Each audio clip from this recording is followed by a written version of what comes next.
Tapi teman-teman tahu, udah 15 tahun yang lalu udah ikut asuransi. 15 tahun lalu, sekarang Agnes umur 23. 15 tahun yang lalu berarti itu umur 8 tahun. Kalian umur 8 tahun ngapain guys? Gue 5 tahun masih lagi main karet kayak di luar. Agnes udah ikut asuransi.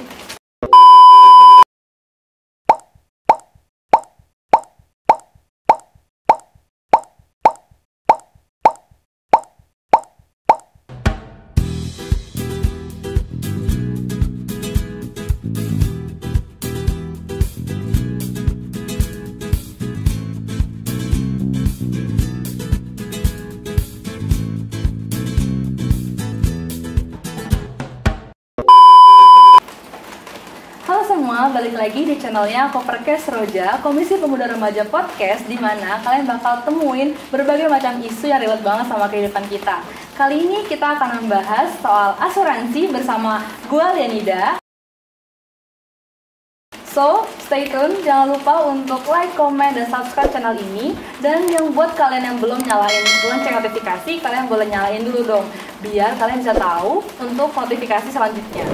Oke teman-teman, sesuai tema kita pada hari ini, kali ini kita akan membahas soal asuransi. Saat ini kita bersama Agnes Gloria Ayunda. Jadi gimana Nes kabarnya? Halo Li, baik. Kamu gimana kabarnya? Aku sendiri baik. Nah, aku sekarang mau tanya dong Nes, karena katanya kata pepatah tak kenal maka tak sayang. Nah, boleh kenalan dulu dong Nes, sekarang kesibukannya apa, terus sekarang lagi kerjaan apa aja? Oke, halo semuanya, perkenalkan nama aku Agnes Gloria Ayunda. Aku adalah seorang agen asuransi di Prudential Indonesia. Aku sendiri sih udah ikut di industri asuransi itu udah 15 tahun karena mama papa aku sih yang udah mulai duluan. Jadi aku suka dibawa-bawa ikut training, acara-acara ke klien-kliennya. Jadi ini juga bisa dibilang cita-cita aku sih Li, karena aku lihat juga misinya yang bagus. Dan kebetulan sekarang aku udah lulus kuliah, jadi aku bisa full time di asuransi. Tadi teman-teman tahu, udah 15 tahun yang lalu udah ikut asuransi. 15 tahun lalu, sekarang Agnes umur 23. 15 tahun yang lalu berarti itu umur 8 tahun. Kalian umur 8 tahun ngapain guys? Gue 5 tahun masih lagi main karet kayak di luar. Agnes udah ikut asuransi. Luar biasa sekali Agnes. Nah, karena kali ini kita mau bahas soal asuransi, jadi boleh dong Agnes sharing. Asuransi itu apa sih Nes? Oke, karena hari ini topiknya kita khusus di asuransi jiwa ya Li. Karena kan asuransi itu ada banyak. Asuransi mobil, asuransi rumah, asuransi kebakaran. Tapi hari ini kita fokus di topik asuransi jiwa.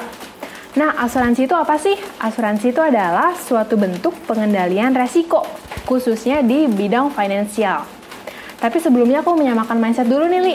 Menurut kamu, Li, resiko kehidupan yang pasti akan dialami oleh manusia apa, Li? Mungkin dipanggil Tuhan sakit gitu? Betul, Li. Jadi resiko kehidupan yang akan dialami sama manusia itu adalah kita akan pulang kembali bersama Tuhan. Tapi gimana caranya, kapan, itu kita nggak ada yang tahu kan ya, Li? Benar.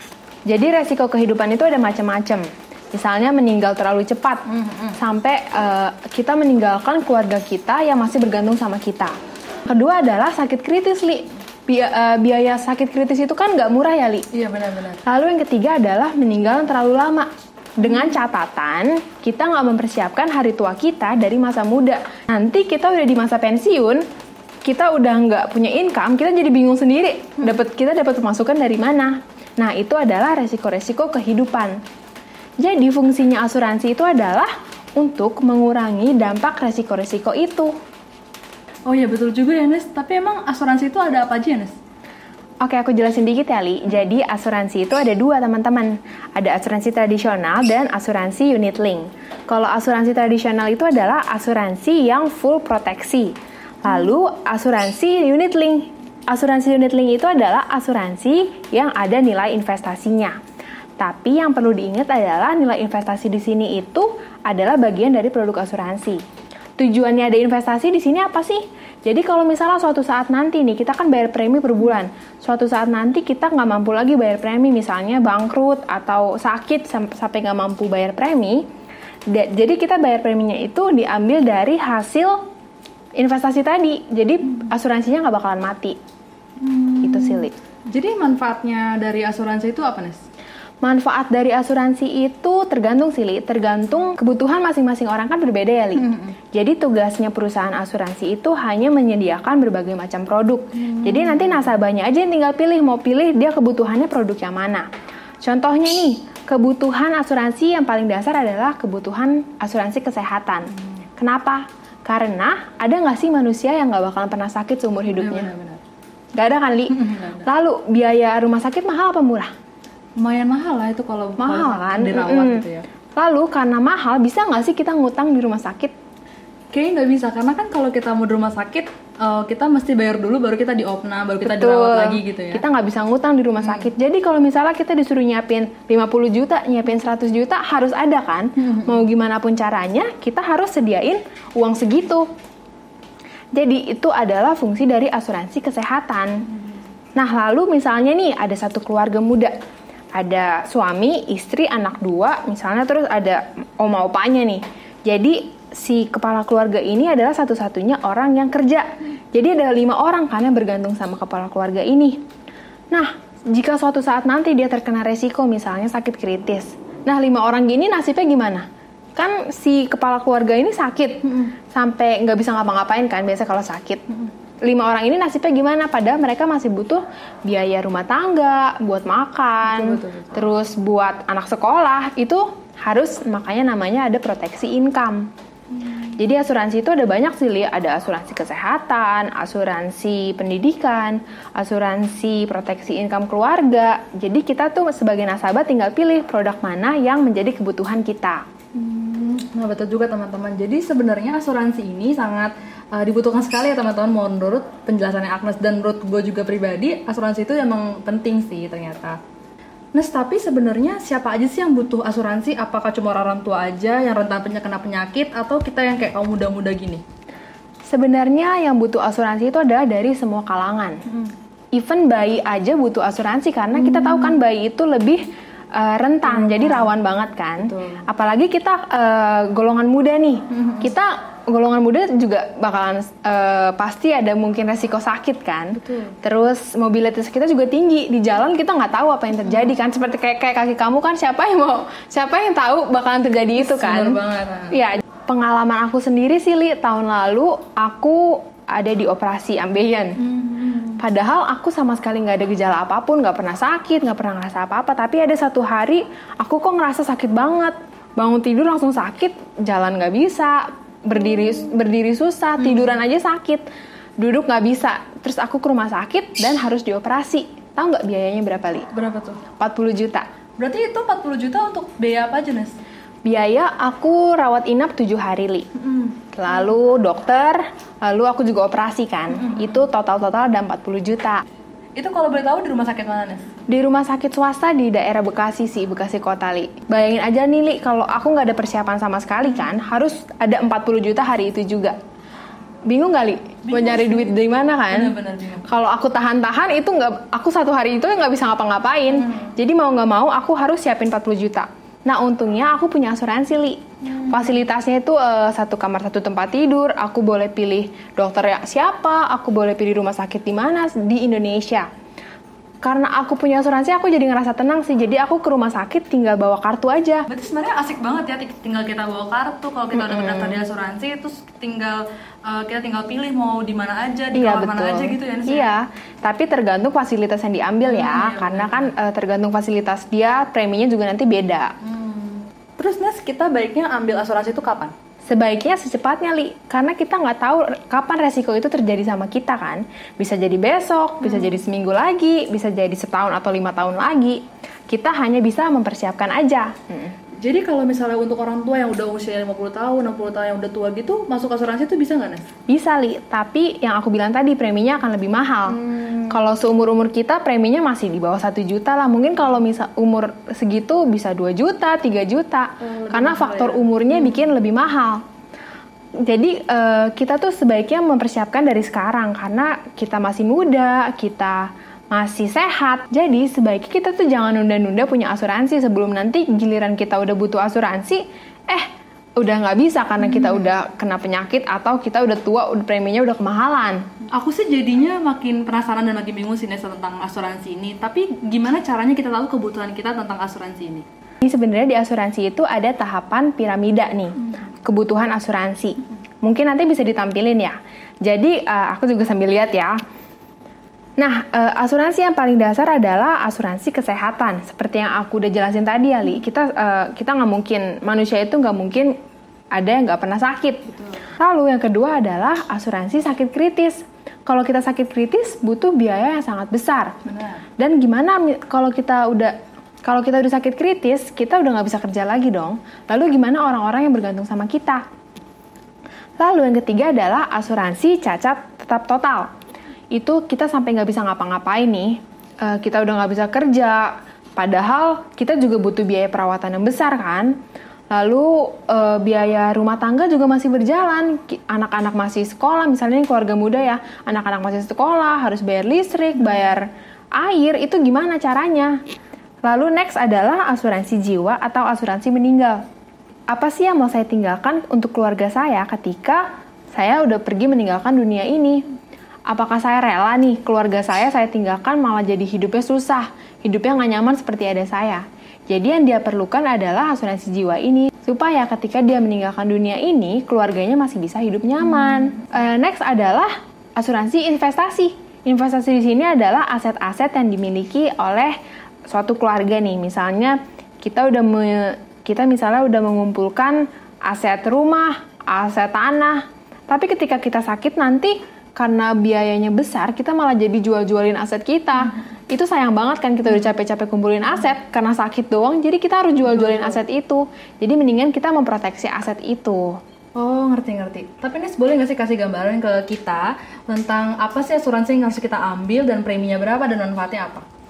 Oke, kebetulan aku udah hitungin kamu sih, Li. Kamu saat ini umur 22 tahun ya? Benar. Udah punya asuransi kesehatan belum? So far sih belum. Belum. Aku udah hitungin asuransi kesehatannya, umur 22 tahun, aku ambilin kamu asuransi kesehatan yang premium ya, yang Black Card. Kalau aku hitung, kamu yang sesuai tagihan, kamu boleh pilih dokter siapa, kamu boleh pilih rumah sakit yang mana, terbagus di Indonesia juga boleh. Itu kalau kamu mau satu kamar isinya 2 tempat tidur, preminya 400.000 per bulan. Tapi kalau misalnya kamu lebih nyaman, aku maunya yang satu kamar satu tempat tidur aja nih, itu preminya 500.000 per bulan. Lalu contoh kedua adalah keluarga muda nih. Keluarga muda dia suami istri, udah punya anak. Itu kan kebutuhannya udah lebih besar kan. Misalnya dia butuh asuransi sakit kritis. Lalu asuransi meninggal. Dia ngambilin untuk keluarganya asuransi sakit kritis 100 juta. Asuransi meninggal 100 juta. Kalau misalnya dia meninggal, amit-amit ya Li, kalau misalnya dia meninggal, keluarganya akan dapat 200 juta. Jadi itu setidaknya pas dia meninggalkan keluarganya tuh nggak tiba-tiba jelek langsung nggak bisa ngapa-ngapain, nggak punya duit apa-apa karena income-nya semua dari dia kan. Oh ya, aku sih dapat gambarannya. Tapi sebenarnya premi itu sama nggak sih kayak kita nabung di perusahaan asuransi? Itu juga penting ya teman-teman. Jadi konsep nabung di bank dan konsep nabung di asuransi itu sangatlah berbeda. Contohnya nih, kita nabung di bank. Bulan pertama kita nabung 1 juta. Bulan kedua kita nabung 1 juta. Nah, ketika di bulan ketiga, dia mengalami resiko meninggal. Yang dia dapat berapa dari bank? 2 juta? Nah, iya 2 juta. Tapi kalau misalnya kita mengalihkan, kita nabungnya di asuransi nih. Dia ngambil manfaat meninggal 500 juta ya, Li. Bulan pertama dia nabung 1 juta di asuransi. Bulan kedua dia nabung 1 juta. Bulan ketiga, dia mengalami resiko meninggal. Yang dia dapat berapa, Li? Berarti 500 juta gitu ya? Betul, 500 juta. Jadi, kita tuh menabung di asuransi itu seperti kita membayar premi untuk melindungi keluarga kita. Sama aja contoh seperti ibaratnya satpam nih, kita punya perusahaan, kita pasti ada satpamnya kan. Kita bayar gajinya setiap bulan dong. Benar. Misalnya kita bayar 1 juta per bulan, lalu udah 1 tahun berjalan nih. Udah 1 tahun berjalan tapi nggak ada maling, nggak ada masalah apa-apa. Bisa nggak kita udah di 1 tahun, kita nanya, udah nggak ada maling, nggak ada masalah apa-apa kan, balikin dong gaji kamu selama 1 tahun ini, bisa nggak? Enggak dong. Ya itu adalah konsep asuransi. Wah, aku jadi makin banyak tahu sih tentang asuransi ini, dan makasih banget ya Nes untuk waktunya sekarang ini. Sama-sama, Li. Nah, tapi ada ngasih pesan untuk teman-teman yang nonton channel ini? Sebelumnya aku kasih lihat video dulu kali ya, Li. Oh iya, boleh. Selamat nonton.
태어나서 오늘 처음으로 기도를 한 걸 해봤어요. 아이를 보니 얼마나 눈물이 나는지. 저 결정했습니다. 이 세상 닿을 때까지 우리 아기 지켜주겠다고. 그리고 영원히 사랑하겠다고.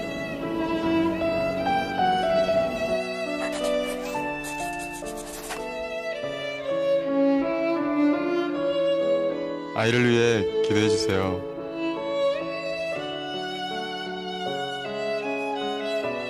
프루덴셜에서의 짧은 만남은 제게 큰 사랑법을 가르쳐 주었습니다.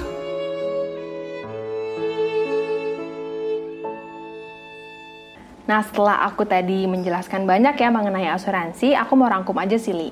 Jadi, life insurance itu adalah sebuah asuransi kehidupan, di mana ada kehidupan yang kita asuransikan. Asuransi itu adalah sebuah tanda cinta untuk keluarganya. Jangan sampai saya sakit, saya membebani keluarga. Jangan sampai ketika saya harus dipanggil Tuhan, keluarga saya hidupnya susah. Saya pengennya ketika saya dipanggil Tuhan, hidup keluarga saya masih nyaman nih.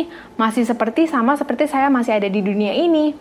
Memang kita ini nggak selamanya ada di dunia ini kan, tapi cinta kita masih bisa dirasakan sama keluarga kita dengan adanya asuransi. Wah, bener banget teman-teman. Tadi kita udah banyak banget dapat gambaran soal asuransi ya teman-teman.